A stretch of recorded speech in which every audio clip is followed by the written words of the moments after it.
studying the lives of people who became change agents. You know, whether it was Martin Luther King Jr. or Ida B. Wells or, you know, any number of people we might talk about. If you want to sustain yourself over the long haul, change takes a long time, you know. And if you want to sustain yourself, you have to refill your well. And I think there's a lot of wisdom in that. So that, for me, is helping students understand that the things that they care about, the things that take up their energy, the things that become withdrawals for them have to be countered with deposits. Otherwise, you burn yourself out and you can't be effective in anything. Good afternoon. My name is Isabella Tuma, and I am a senior at Hiram College, and I'm also the president of African American Students United. A problem that we're having on campus is cultivating other young leaders. How do we do that? How do we get people involved and keep them involved with all the programming and keep them conscious of what's going on, not only locally but globally? Well, this is a question that I think many campuses struggle with, which is, you know, how do you get students involved? And certainly I think it's hard to do it without engaging the faculty in this process. You know, faculty are critical to this effort, I think, but there are lots of ways that faculty can help. Now, this is not to say that staff members can't be influential and that students can't be influential, but I think it requires a whole campus effort to really engage students in the way that we hope they will be engaged. But, for example, if you are a faculty member, you can build into your syllabus community-based learning. You know, community involvement, service learning can be part of the learning experience if you build it into your syllabus. If you have guest speakers that you want your students to hear, I have been on several college campuses as an employee, and I know that sometimes you have a fabulous speaker and people don't come. But if you have faculty members supporting the program, they can build it into their syllabus and make it a part of the requirements for students to attend those events and learn. Whether they were really interested or not, they sometimes hear something that they might really benefit from. And, but I also think, you know, leading by example. Students themselves wear themselves out. You know, that it is, let's say it's Black History Month.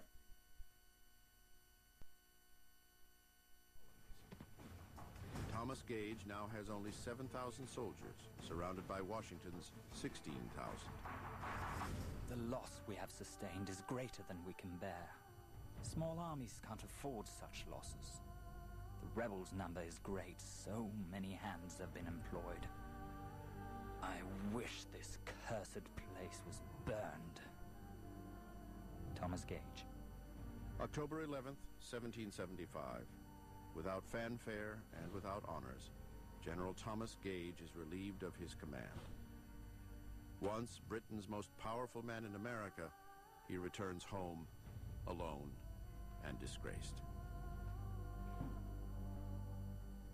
General William Howe steps into Gage's boots and is already knee-deep in the American quagmire.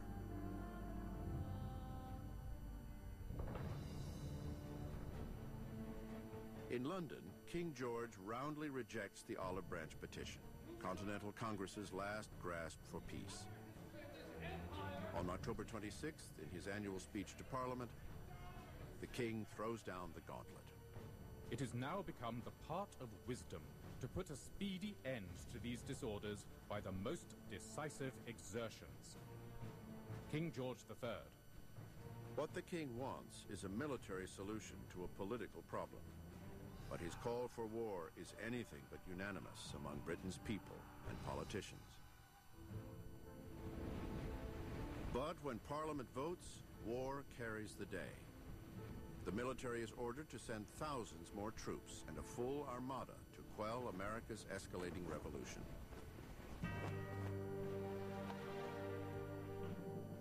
Reinforcements can't come too soon for General William Howe. Hemmed in by the rebel siege, he and his army are virtual prisoners on the Boston Peninsula, along with 1,000 loyalists they're protecting. With no access to the countryside, they are unable to forage for food or wood. Supply ships from England have yet to arrive. The people in Boston are running out of provisions and fuel. Across the river in Cambridge, Washington is battling his own war of attrition. With the year about to come to an end, so will many enlistments. And short-timers will soon be leaving in droves. And now, Congress is pushing him to let go of some of his most loyal soldiers, African Americans. From the very beginning, free Northern blacks have been serving well the Patriot cause, with the same concerns as their white compatriots. There was no militia unit that didn't have black men. They were at Bunker Hill, they were at Concord and Lexington and everywhere else. But recruiting black soldiers, that he had trouble with because the Continental Congress had trouble with it. Now that the Army is a continental army, not just a local northern one, armed blacks have created a loaded issue in Congress. Southern states are adamantly opposed to making soldiers out of them. Washington is no different from any other Southern planter regarding blacks. He sounds like the Southern slaveholder he is when he issues his order banning black recruits. The rights of mankind and the freedom of America will have numbers sufficient to support them without resorting to such wretched assistance. George Washington.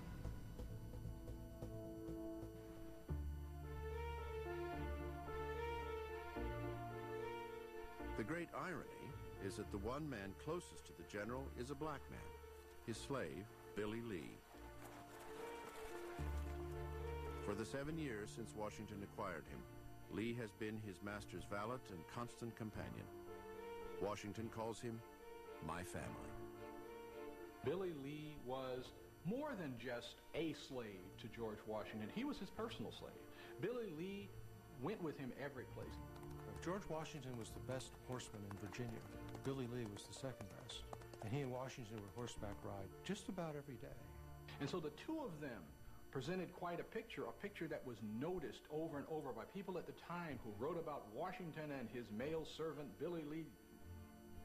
You could say that Billy Lee, in fact, was a close friend of George Washington, even though he was a slave.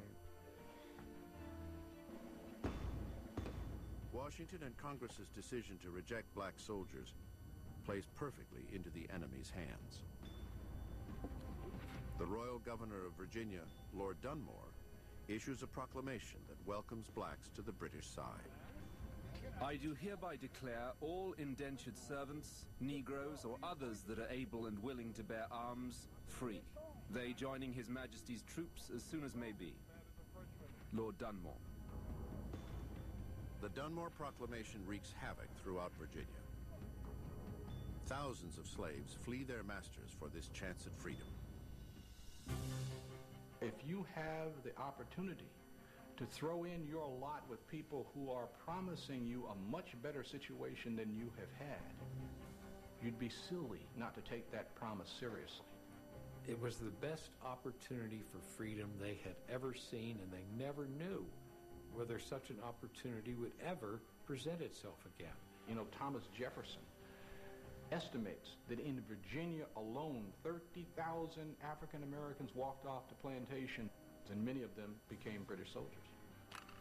So for the British, this is wonderful. They're not only sapping the colonial economy by depriving it of slave labor, but they've added to their fighting force. Free blacks travel secretly from plantation to plantation to embolden slaves to escape. If they are caught, they risk death or torture. While the fight for liberty in the South threatens to blow the slave culture apart, the approaching new year threatens to dissolve Washington's Northern Army.